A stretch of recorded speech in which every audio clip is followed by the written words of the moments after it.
Hello everyone and welcome back to my channel and welcome back to my Game of Thrones Legends mobile game content. So today folks, I've had to do this 2 or 3 different times to get it to work. My BlueStacks on my PC keeps crashing. I cannot figure out why. So I am not able to record on the PC like I normally do. So I apologize for the resolution of the image. If it's bad, I'm having to do this on my iPad, so I don't know whether you prefer that on PC or iPad, but we're going to give it a shot on this tonight. So I want to talk about the newest event that hit everybody's accounts today, and that's Robb's War. You can see that Robb's War is now live. It was being tested by a select group of people last week while the rest of us had Rook's Rest event to play. They had the tester base of Robb's War, and they were going on, and we were seeing some of the information from that, and we were talking about it in my Discord, where we have a lot of leaked information and a lot of things that are being discussed that aren't released yet and stuff like that, and we were talking about Robb's War, and it was a very interesting discussion, but now we're finally able to see it for ourselves. As you can see, it has 16 battles per difficulty in normal, hard. Let's make sure they're all 16. Yeah, they should be 16 all the way across the board in all difficulties. Yeah, they are. And so that's going to be a nice little thing to be able to get through the event with less battles. The problem with the Robb's War, though, is this is going to be a different kind of mechanic than what you're used to. This is not going to be the kill them as fast as you can for the best score type of thing. This is going to be the cheese, the long drawn out battles. Now, it's hard to know how to feel about this situation because me personally, I think it's really cool that the developers are trying to come up with different strategies for how we do events. And I think that's really cool. And I like that a lot. And I appreciate the effort they're putting into that. But I really believe, and I hope that they're listening, I really believe that for the normal player that has a job and has a life and can only play, a certain amount of time per day, that can't just live on the game all day long like a lot of people do, I think they really need to put some limits in place as far as what amount of bleed and ice that you can actually stack per battle or something, because having to spend an hour per battle to get the best score you can so that you can be competitive does not feel good. I do appreciate that it's a different mechanic, but I think there needs to be some limits put into place, because right now it's just cheese the event, cheese that particular battle you're on as long as you can. And that's the strategy. For a lot of us that have a life, we can't spend an hour per battle 16 times to try to get the best score to be competitive. It's just not something people with a life can do. So there has to be some kind of limit put in place. Please, developers, hear our cry on this one. There may be some people that actually like this style of event. I don't know who you are. I think you're honestly in the minority because the rest of us, like I said, we have a life and we want to be able to play, but we don't want to have to spend 20 hours per event, per difficulty, just to be competitive. Okay, so enough of that. So you can see now that there's a new token. It's called the Westerlands token, and this is the ones you use to actually summon your heroes in the event. Let's look at the rewards from the leaderboard. On normal, you can see that we have Talisa as the main reward, with Green Arya as the secondary reward. That's pretty cool. You have Robb on the hard difficulty with Red John as the secondary reward. Normal other stuff like you normally see in most events. Treacherous, we have Talisa again, and this is where we introduce the legendaries into the mix for first place. So this is the same as all of the other events as far as reward structure.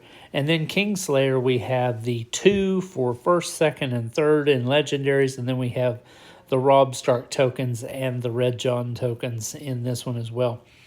I would throw confetti up in the air and say woohoo that we get Red John as a reward as well, but as you know, Red John was recently nerfed, and he just really isn't as tasty as he used to be as a reward, because he's just not as good as he used to be.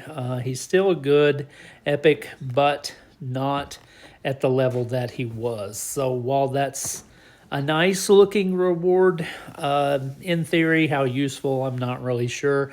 I am going to still collect him though, because he is a hard one to pull for. He's in the red summon, and there's a lot of heroes in that one, and it's hard to land on him when you're pulling him. So a lot of people that were using him here recently only had him to like 3, 4, and 5 stars, and not a lot of people had him very much higher than that. So getting some more of him will be interesting. I want to see how he shapes up as he actually gets a little stronger. The Robb and Talisa, though, are going to be the big catch for this event, because their mechanics look like they are going to be really strong heroes, especially for this event. Talisa looks like her abilities are going to allow her to shine with her ice stacking on certain teams. So we'll see how that goes. So right now we have the ROBBS War. We also have some summons that are available for this time period during the event. For $100, you can get 70 shards of Robb, and then you can get 14,000 gold, which will allow you to do this summon right here. The special focus summon will allow you to do that twice. So that's pretty cool. This is a guaranteed drop of legendary champion shards in a ×10 multi-summon. So you'll get 10 drops of legendary heroes in this event, and there's only 2 heroes in it, Robb and Talisa. So the odds are that you get the one that you're wanting are 50-50. So it's a lot better odds than if there were multiple heroes in the pool.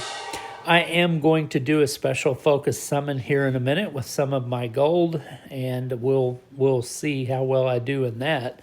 And then there's also the ROBBS War summon, which is the normal one for the tokens that you get from the event, or gold, if you'd rather pay gold for it. So honestly, I think that this is going to be a really good event, although like I talked about earlier, I'm a little worried about the cheese on these things. I hope that they get that under control, because like I said, it's just too much to ask to have to spend an hour per battle 16 times per each difficulty to be competitive. That's 4 times 16, whatever that is. That's a lot of hours to spend in an event just to try to get your first place finishes in your bracket. So I hope they really consider looking at that. Okay, folks, so it's time. As you can see, I have 7,800 gold. I have enough gold to be able to do one of the special summons, and that's what I'm going to do today, so I can show you what this special focus summon is going to be like, so that you can decide if you want to try to spend all that gold on it. It's a steep ask. 7,000 gold for this summon. Oh my. I kind of wonder, when looking at these summons, would I just be better off spending the 7,000 gold on multiple ×10 pulls in this one,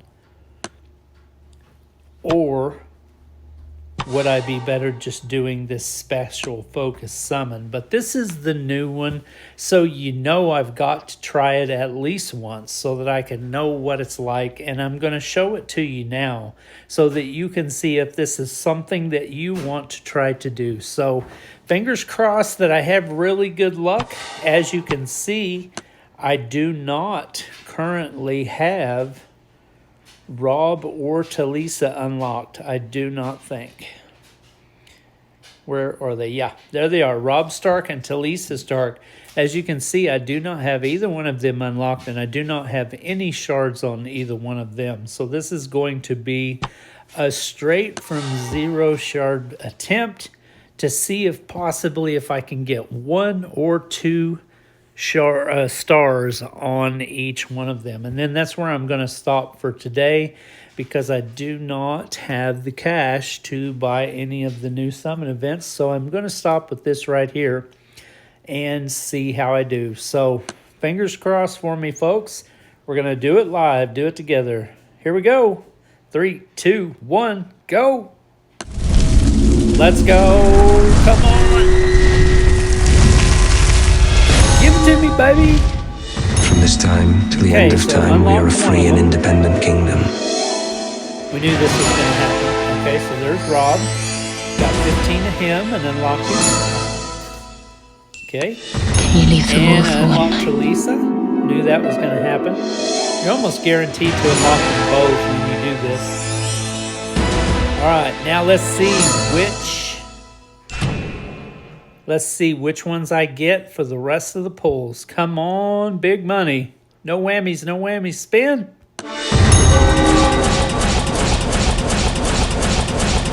Oh, man. So I got another star on Robb and another star on Talisa, it looks like. Gonna have to take a screenshot of that for some brags. I don't know if this was good or bad. I'm not sure. But I did unlock a second star on Robb, and I did unlock a second star on Talisa, it looks like. So I'm going to say this was an okay pull. It did cost 7,000 gold, though, so we'll see how I stack up based on what I see in the community. I'm going to post this on my Discord and see what some of the other players post and see if my totals match their totals. So it looks like I got 5, 15, 20, 30, 35, 40 shards of Robb, and 5, 10, 15, 35 shards of Talisa. So it looks like I got 40 of Robb and 35 of Talisa, if my math is correct. Okay, and that took me a 10 of 80 on the petty meter. Probably will not be able to get any more on that one because, yeah, 7,000 gold was a lot of gold. So it's going to take me a while to save that up again. So let's look at my heroes and see what their powers look like at their star levels. Okay, so let's enhance Robb first off.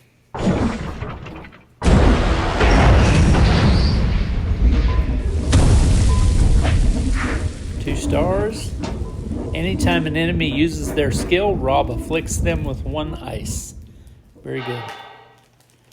And he's 5 of 35 to the next star. Now let's look at Talisa. Where's she at? Enhance.